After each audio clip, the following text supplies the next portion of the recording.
आज का जो चैप्टर है वो क्या है? ऊंचाई और क्या है? दूरी।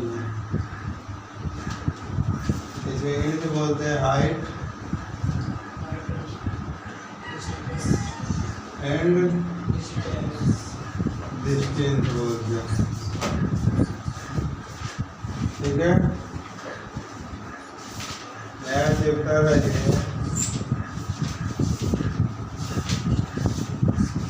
इसमें आप पहला हेडिंग बनाइएगा दृष्टि रेखा। इसमें पहला हेडिंग बनाइएगा दृष्टि रेखा। इसको हम लोग बोलते हैं लाइन ऑफ साइट, दृष्टि रेखा।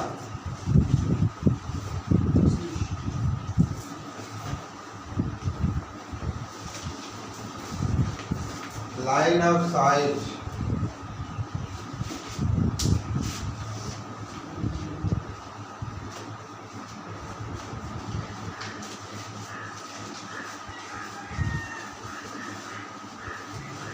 देखिए, यदि कोई दर्शक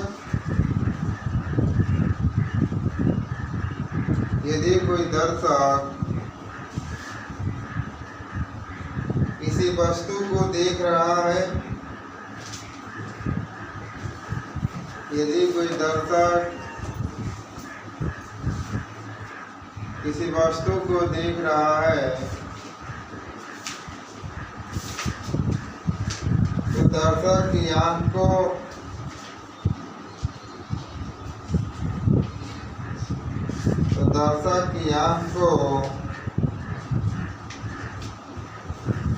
उस वस्तु से मिलाने वाली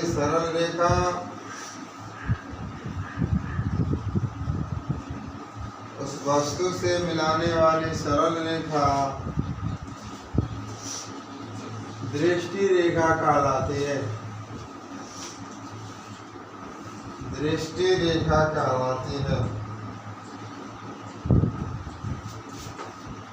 दृष्टि रेखा कहलाती है। इसका कहने का मतलब यह हो गया, इसका कहने का मतलब यह है कि सपोज मान लो ये तुम्हारा ऐसे बना दिया जाए, ऐसे बना दिया जाए ना जी, ऐसे बना दिया जाए, सुंदर लग रहा है। यहाँ पर मान लो आप वस्तु के तौर पर ये लोग एरोप्लेन को देख रहे हो इधर, समझा ना? तो आप यहाँ से दृष्टि का मतलब क्या? आँख से ये वाला पार्ट से देख रहे हो ना, आप ऐसे देख रहे हो तो यही वाला लाइन जो आप देख रहे हो यही क्या कहलाता है? दृष्टि रेखा का। दृष्टि रेखा किसी भी वस्तु को देखते हो, मान लो यहाँ ऑब्जेक्ट कुछ और लिख देता हूँ, ऑब्जेक्ट यहाँ कुछ और लिख देता हूँ, आप यहाँ खड़े हो गए हो, यहाँ खड़े हो गए हो और यहाँ से देख रहे हो, ठीक है? ये आपको क्या हो जाएगा? दृष्टि रेखा हो जाएगा। आगे बात समझ में याद रखिएगा, प्रश्न में आएगा तो इसी से कोण बनाएंगे हम लोग। ठीक, बना लो इसको छोटा सा।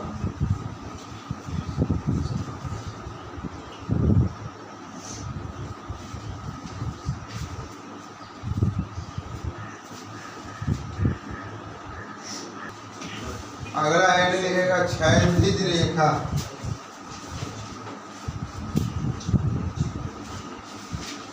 अगला हेडिंग लिखिएगा क्षैतिज रेखा।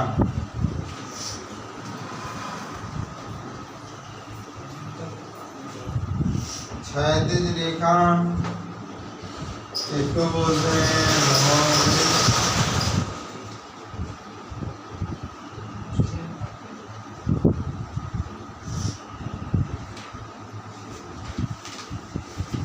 Horizontal line.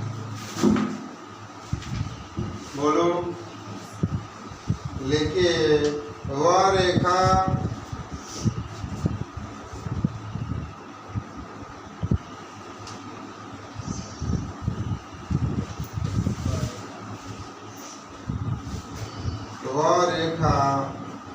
जो प्रेक्षक की आंख से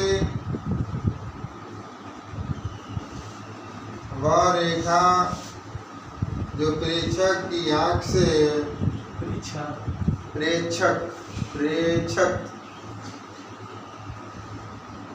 प्रेक्षक की आंख से सीधी भूमि के समानांतर जाती है,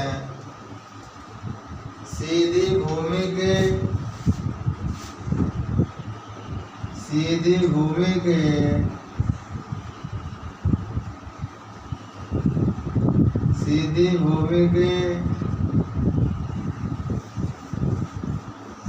समानांतर जाती है, सीधी भूमि के समानांतर जाती है, क्षैतिज रेखा कहलाती है।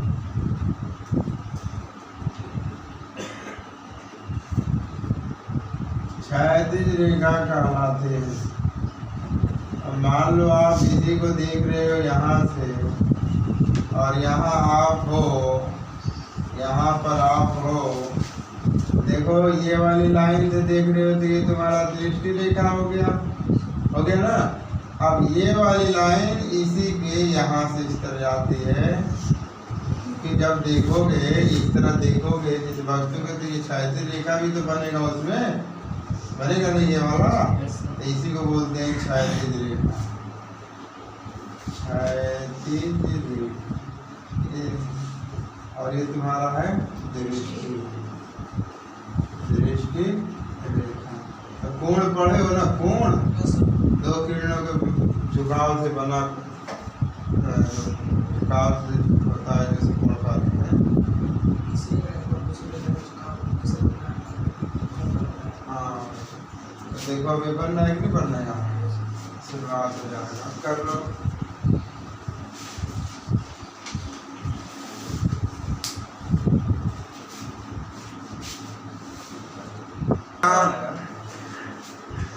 उन्नयन कोण, इसे तुम्हें आना चाहिए। अगला तुम्हारा है उन्नयन कोण।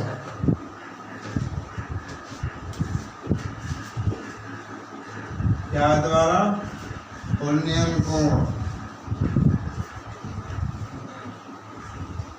एंगल ऑफ एलिवेशन,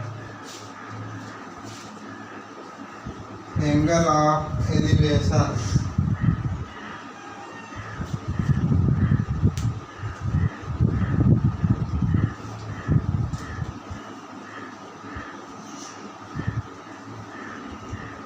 हो गया?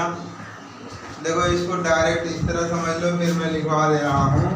उन्नयन कोण का मतलब होता है ना कि आप जो भी किसी भी वस्तु को देखोगे वो हमेशा वो वस्तु तुमसे ऊपर ही रहेगा। मतलब उसको देखने के लिए तुम्हें मुट्ठी हमेशा क्या करना पड़ेगा? ऊपर उठाना होगा। तो ऊपर वाले वस्तु को देखने के लिए जो कोण बनता है, दृष्टि रेखा और क्षैतिज रेखा के मध्य जो कोण बनता है, वही आपका कौन सा कोण कहलाता है? उन्नयन कोण कहलाता है। उन्नयन कोण कहलाता है। अरे समझना, उन्नयन कोण हमेशा ध्यान देना कि उन्नयन कोण के लिए वस्तु हमेशा ऊपर स्थित होती है और आप वस्तु से नीचे स्थित होते हैं, वही होता है उन्नयन कोण। परिभाषा के तौर पर मान लो ये क्या लिख देंगे हम लोग? दृष्टि रेखा और क्षैतिज रेखा के बीच बना कोण क्या होता है? उन्नयन कोण होता है। आगे बात समझ में?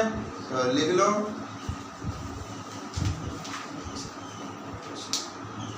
बोलो। देखो, जब कोई प्रेक्षक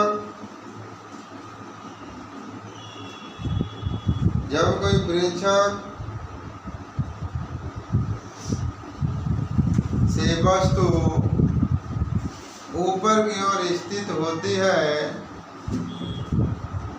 ऊपर की ओर स्थित होती है और उसे देखने के लिए ऊपर की ओर स्थित होती है और उसे देखने के लिए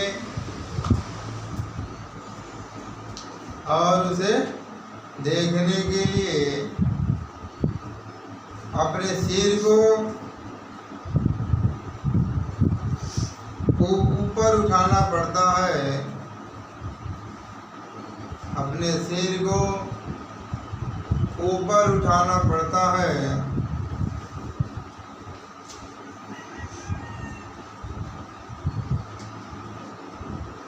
ऊपर उठाना पड़ता है। तो इस प्रक्रिया में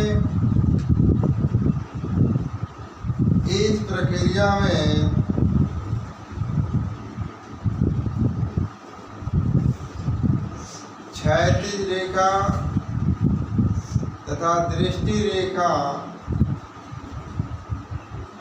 क्षैतिज रेखा तथा दृष्टि रेखा के मध्य बना कोण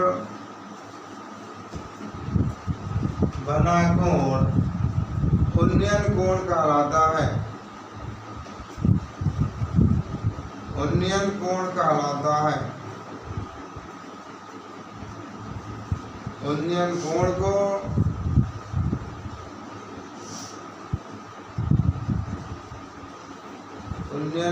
को उनतास या उन्नति कोण भी कहते हैं। हाँ, उन्नयन कोण को उनतास या उन्नति कोण भी कहते हैं।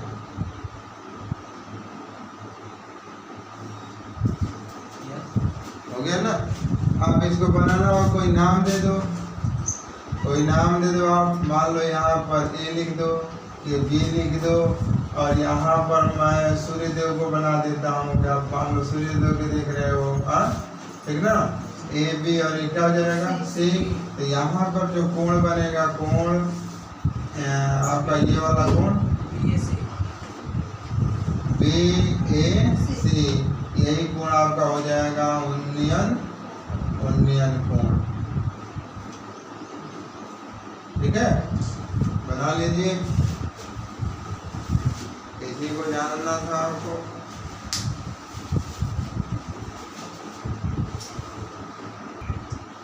रात में देख जाता मैंने थोड़ा। अगला हेडिंग लिखिएगा अवनमन कोण। अगला हेडिंग करिएगा अवनमन कोण। सवाल इसका भी समझ आ रहा हूँ। अवनमन कोण इसको बोलते हैं एंगल ऑफ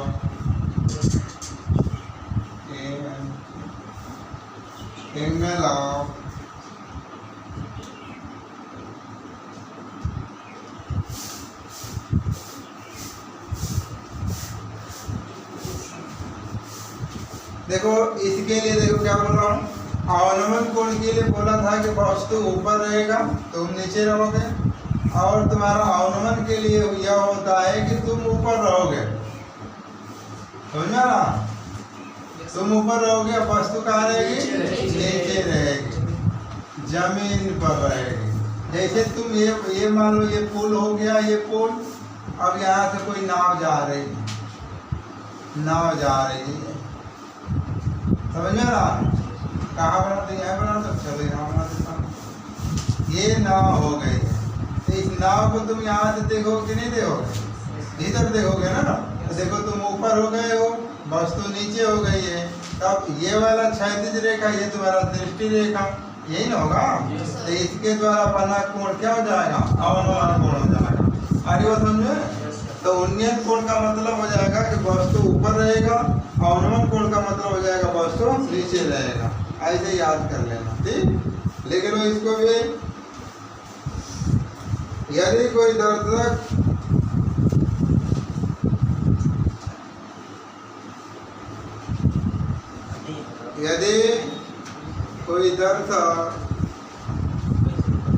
की आंख,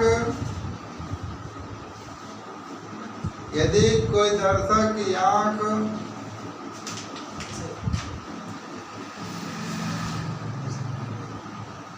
की क्षैतिज रेखा, दर्शक रेखा की आंख की क्षैतिज रेखा से वस्तु नीचे की ओर स्थित हो। लड़के को कितनी एक्स्ट्रा फिल लिया था उसको,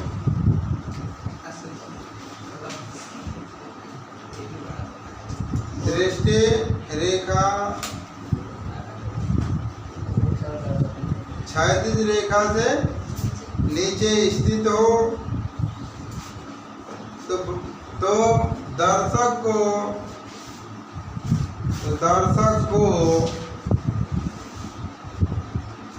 वस्तु देखने के लिए,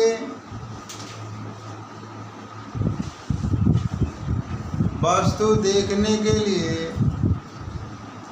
अपने सिर को नीचे झुकाना पड़ेगा,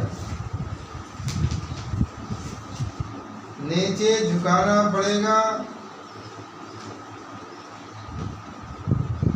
इस प्रकार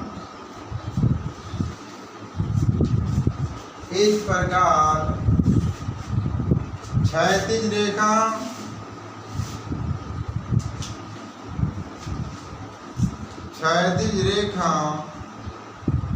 तथा दृष्टि रेखा के मध्य, क्षैतिज रेखा तथा दृष्टि रेखा के मध्य बना कोण अवनमन कोण कहलाता है। अवनमन कोण कहलाता है।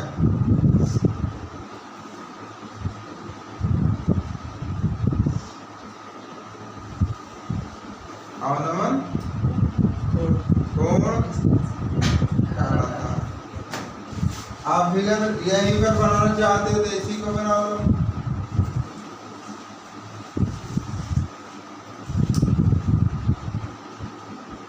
P हो जाएगा, Q हो जाएगा और R हो जाएगा।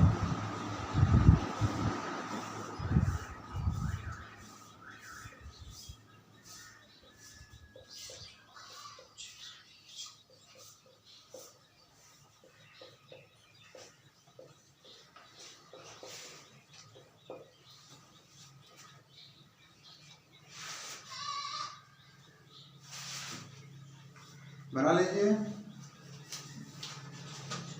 क्या अवनमन कोण नहीं होता।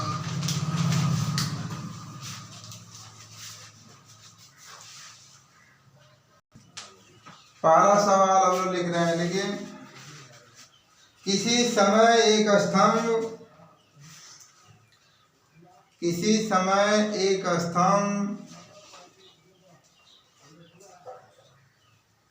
की छाया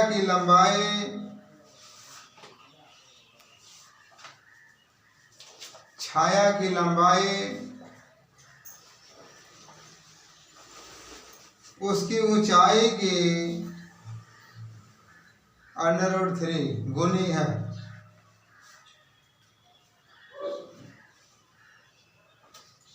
छाया की लंबाई उसकी ऊंचाई की √3 गुनी है। सूर्य का उन्नयन कोण ज्ञात कीजिए। सूर्य का उन्नयन कोण ज्ञात कीजिए।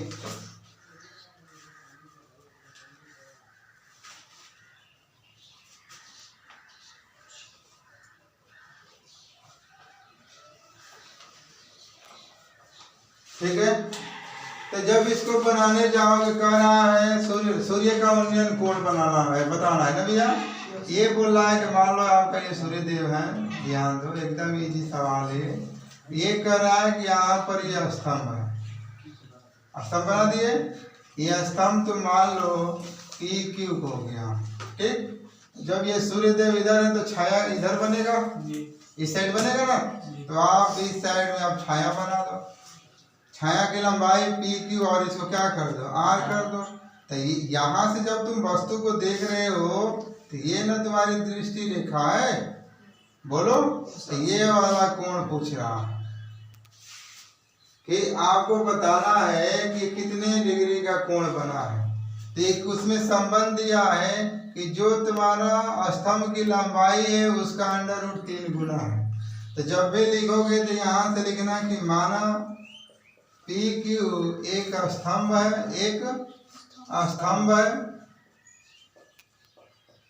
जिसकी ऊंचाई व जिसकी लंबाई, ऊंचाई कर दे रहा हूँ कोष्टक में, लंबाई, जिसकी लंबाई कितना है, नहीं, लंबाई h मीटर है।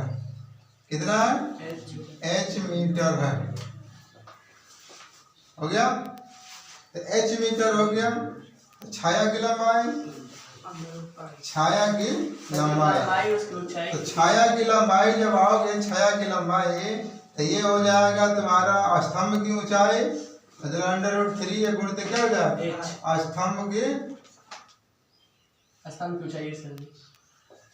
स्तंभ की ऊंचाई हो जाएगा। तो कितना माने हो √3 इंटू कितना माने h, तो इसका मतलब ये कितना हो जाएगा h, ये हो जाएगा √3 इंटू h। होगा कि नहीं होगा? होगा ना। तो आप त्रिभुज लिखना, त्रिभुज पी क्यू आर में ऐसे लिखोगे, त्रिभुज पी क्यू आर में। देखो किसमें संबंध पूछ रहा है, इन दोनों में संबंध पूछ रहा है। तो क्या हो जाएगा लंबटा में आधार। तो लंबटा आधार किसका आ जाएगा tan का। तो tan यहाँ से तुम थीटा लिख देना बराबर तुम्हारा हो जाएगा लंबटा आधार पी क्यू बटा में कितना हो जाएगा क्यू बार हो जाएगा। तो फिर यहाँ से कर दोगे tan थीटा, तो पी क्यू कितना है तुम्हारा h बटा में कितना हो जाएगा h h कट जाएगा। ध्यान देखो tan थीटा बराबर 1 बटा में √3। तो यहाँ से हल करोगे तो tan थीटा बराबर tan कितना हो जाएगा 30 डिग्री हो जाएगा। तुलना कर दोगे तो थीटा बराबर कितना हो जाएगा 30 डिग्री होगा। तो जो उन्नयन कोण बनना है कितने का बनना है 30 डिग्री का बनना है। क्या कर लोगे आप लोग? कर लीजिए। एक और प्रश्न लिखिए, किसी मीनार पाद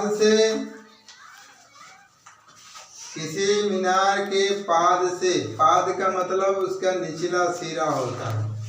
हाँ, किसी मीनार के पाद से 40 मीटर दूर 36 मीटर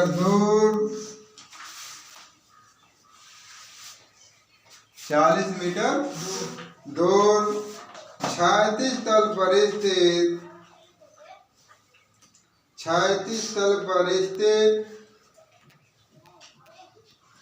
किसी बिंदु से मीनार के शिखर बिंदु की दूरी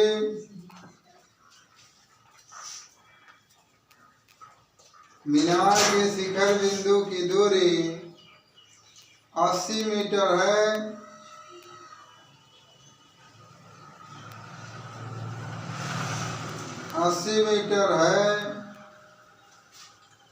उस बिंदु से मीनार के शिखर का उन्नयन कोण ज्ञात कीजिए। उस बिंदु से मीनार के शिखर का उन्नयन कोण ज्ञात कीजिए।